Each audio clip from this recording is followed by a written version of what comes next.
प्यारे बच्चों, आप सभी का हमारे चैनल पे स्वागत है।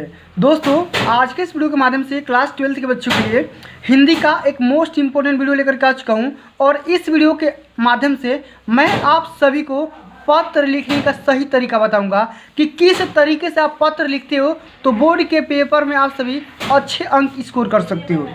ठीक, तो इस वीडियो के माध्यम से मैं आप सभी को एक यहाँ पे सब्जेक्ट दिया गया है, इसी पे पत्र लिखने का तरीका बताऊंगा। और इस वीडियो को देखने के बाद आप सभी को पत्र लिखने का सही तरीका पता चल जाएगा और आप सभी को किसी भी जगह कहीं पर भी पत्र लिखना होगा तो आप सभी घबराएंगे नहीं, परेशान नहीं होंगे। तो आज का जो हमारा वीडियो है सबसे ज़्यादा मोस्ट इंपोर्टेंट वीडियो है। वीडियो को ध्यान से देखना, वीडियो को एंड तक देखना, वीडियो को लाइक कर देना। चैनल पे पहली बार विजिट किए हैं तो चैनल को सब्सक्राइब करके साथ में सारे बेल आइकन भी प्रेस जरूर कर लेना। और फ्रेंड्स, एक बात और, इस वीडियो के माध्यम से मैं आप सभी को यह भी बताऊंगा कि पत्र लिखते समय आप सभी को वो कौन सी गलतियां नहीं करनी है जिससे आपका नंबर कट सकता है। तो वो भी गलती ध्यान से देखना है, गलती नहीं करनी है। तो सबसे पहले जो पत्र लिखने का जो शैली है उसको समझते हैं कि पत्र हम किस सब्जेक्ट पर लिख रहे हैं। तो देखो, ये बोर्ड के पेपर में 6 या 7 नंबर में क्वेश्चन पूछा जाता है, हर बार पूछा जाता है, ठीक ना। ऐसा नहीं है कि एक साल पूछा गया दूसरी साल नहीं पूछा गया।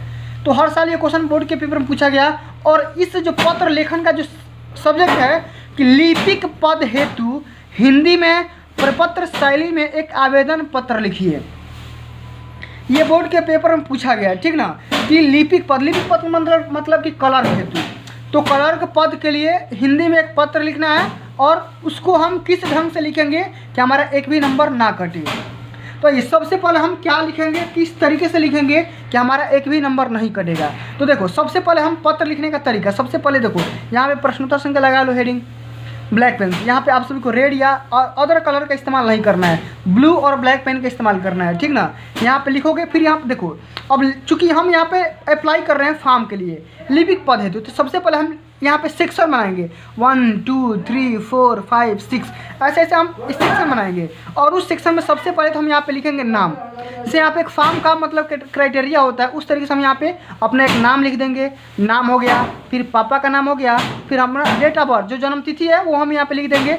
फिर हम यहाँ पे लिखेंगे वर्तमान पता, फिर हम यहाँ पे लिख देंगे अस्थायी पता, फिर हम यहाँ पे लिखेंगे क्या आप भारतीय हैं, ठीक ना। तो इस वाले सेक्शन को हम अपने से बना करके लिखेंगे। सबसे पहले हम यहाँ पर नाम लिखेंगे, पापा का नाम, फिर जन्मतिथि, वर्तमान पता, अस्थायी पता, क्या भारतीय है। इतना सेक्शन लिखने के बाद अब इसका आंसर देना है। तो आंसर किस तरीके से देंगे, इस तरीके से डैश डैश करके आप सभी लोग यहाँ पे आंसर दे दोगे। सबसे पहले अपना नाम लिख देना है, जो भी आपका नाम है।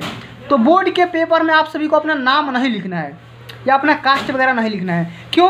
क्योंकि अगर मान लो किसी भी एग्जामिनर को आपके नाम से या आपके कास्ट से अगर प्रॉब्लम होता है तो फिर आपको वहाँ पे नंबर कटने के चांसेस हो जाते हैं। ऐसा मतलब बोला जाता है, ऐसा रियलिटी में एक्चुअली में होता होगा या नहीं होता होगा, मैं नहीं जानता हूँ, ठीक ना। लेकिन अपना नाम वगैरह नहीं लिखना है, ठीक ना। बस एग्जामिनर को ये पता होना चाहिए कि मतलब आपके लिखने का तरीका सही है कि नहीं है, बस इतना पता चल जाना चाहिए, आपको नंबर दे देगा। तो सबसे पहले नाम में लिखोगे XYZ कुछ भी लिख सकते हैं, ABCD। तो सबसे पहले नाम हो गया, उसके बाद पापा का नाम, जो भी आपके पापा का नाम है, पापा का नाम भी कुछ रख दो, यहाँ पे लिख दो। फिर आपका जन्म तिथि बना करके लिख सकते हो XX, यहाँ पे देखो, इसे मान लो DD MM, फिर यहाँ पे डेट ऑफ बर्थ यहाँ पे YY करके यहाँ पे लिख सकते हो, ठीक ना। तो इस तरीके से डेट ऑफ बर्थ भी यहाँ पे अपना बना करके कुछ भी लिख सकते हो। फिर जो भी आप सभी यहाँ पे वर्तमान पता, जैसे मान लो यहाँ पे मेरा पता है कि ग्राम 12 फतेरा वगैरह, मतलब कि बलिया, ऐसा मतलब जो कुछ, अगर मैं बलिया का निवासी हूँ तो बलिया यहाँ पे लिखा गया है। मकान नंबर 4/192 ब्रह्मापुरी मेरठ 2nd। तो इस तरीके से ये एड्रेस लिखा गया है। तो सबसे पहले ये तो है वर्तमान पता, ये क्या है, वर्तमान पता है, ठीक ना। तो वर्तमान पता लिखने के बाद आप सभी को अस्थायी पता भी लिखना है कि आप कहाँ के अस्थायी पता है, आप कहाँ के अस्थायी निवासी हैं। तो अस्थायी पता जैसे मान निरंजनपुर जिला बलिया, तो निरंजनपुर लिख दो, फिर जिला बलिया लिख दो। अगर आप सेम मतलब जहाँ से अप्लाई कर रहे हैं वहीं पर रह रहे हैं, वर्तमान भी सेम है और अस्थायी भी सेम है, तो दोनों का सेम ही लिख दो, कोई दिक्कत की बात नहीं है। और यहाँ पे बोला जाएगा कि आप भारतीय हैं, तो यहाँ पे लिख दो हाँ, अगर नहीं है तो नहीं, ठीक ना। चलो, अब तो ये तो हो गया पहला चीज़। इतना लिखने के बाद एड्रेस हो गया, नाम हो गया, पिता का नाम, जन्मतिथि हो गया। इतना लिखने के बाद आप सभी को देखो, अब यहाँ पे लिखना है अर्हताएँ। अर्हताएँ मतलब योग्यताएँ। तो कौन कौन सी योग्यताएँ हैं, क्वालिफिकेशन, यहाँ पे सब कुछ लिख डालना है कि लिपिक क्लर्क पद के लिए क्या क्या आप चीज़ किए हैं, क्या क्या नहीं किए हैं। उसके बारे में आप सभी को एक सेक्शन बनाना है, एक यहाँ पे ग्राफ बनाना है और ग्राफ के माध्यम से यहाँ पे लिख देना है। सबसे पहले यहाँ पे परीक्षा लिख दो, श्रेणी लिख दो, वर्ष लिख दो, बोर्ड लिख दो या विश्वविद्यालय लिख दो, विषय लिख दो, कौन कौन सा विषय है, क्या क्या किए हो भाई। तो परीक्षा में हाई स्कूल, इंटरमीडिएट, डिप्लोमा या बीटेक, एमटेक वगैरह जो कुछ भी किए हो आप यहाँ पे लिख दो। अब हाई स्कूल में आप कौन सी सीरीज से मतलब कौन से स्थान प्राप्त किए हैं, इंटरमीडिएट में कौन सा है, डिप्लोमा में कौन सा है। तो इंटरमीडिएट अगर प्रथम स्थान है तो प्रथम स्थान, फर्स्ट डिवीजन है तो first division, second division second, third division लिख दो। कौन सा ईयर है, साल कौन कौन सा है तो साल भी लिख दो।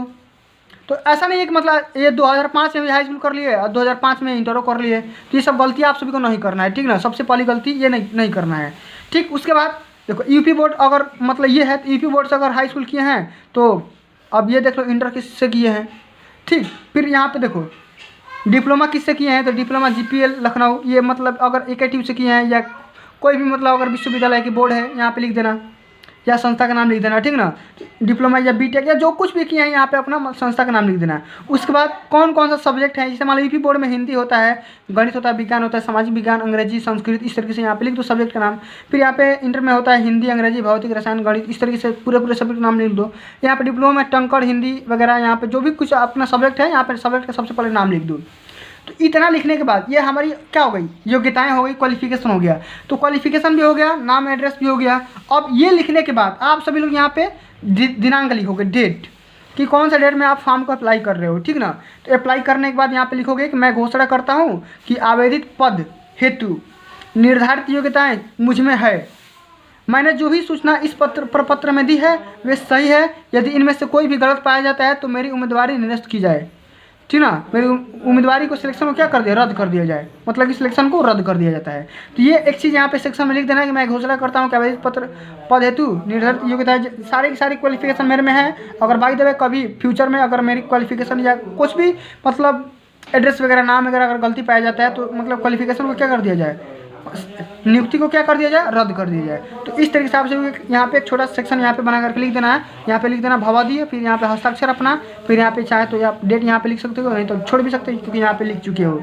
तो इस तरीके से फ्रेंड्स आप सभी को पत्र लिखना है। अगर आप इस तरीके से पत्र लिखते हो तो बोर्ड के पेपर में आपका एक भी नंबर नहीं कटेगा। तो फ्रेंड्स आज के लिए बस इतना ही, मिलते हैं अगली वीडियो में। जय हिंद, जय भारत, वंदे मातरम।